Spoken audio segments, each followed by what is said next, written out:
Hi, y'all. This is Jennifer with Women Loving Jesus, and today we're with Proverbs 5:16. Should your fountains be dispersed abroad, streams of water in the streets? This is tied into 5:15 that we just reviewed.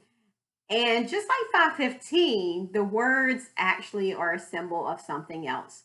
The fountains here are referring to your wife, and the streams of water are referring to your children.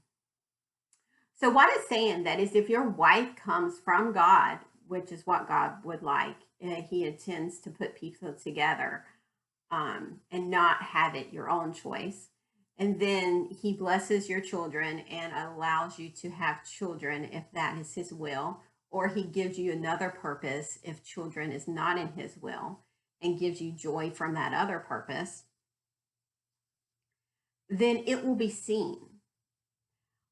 As he's using these analogies of water, what I'm seeing is a fountain I mean, think about the fountains that you've seen. Even if you have a fountain in your backyard or in your front yard, it's a focal point.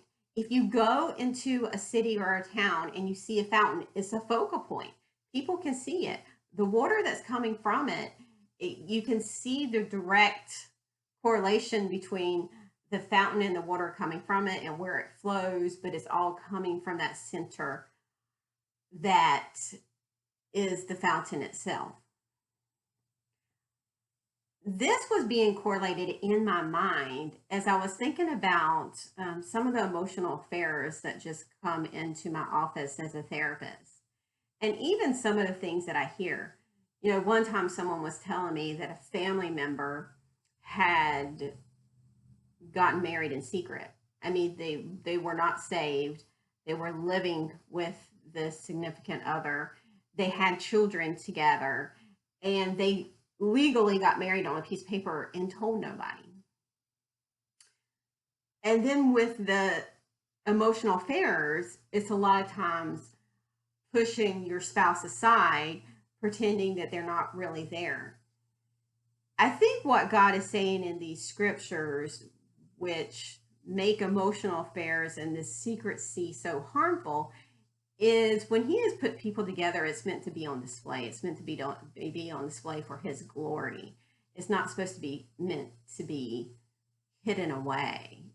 And when we think of being hidden away, it's this idea that we're not good enough, that we're somehow a disappointment, that you're not proud of us, that we are not loved enough, that we are hidden in secret.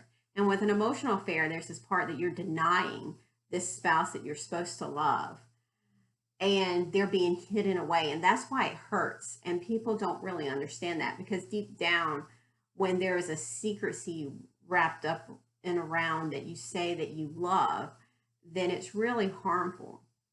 So I pray that you were encouraged by God's word today, and I thank you for listening.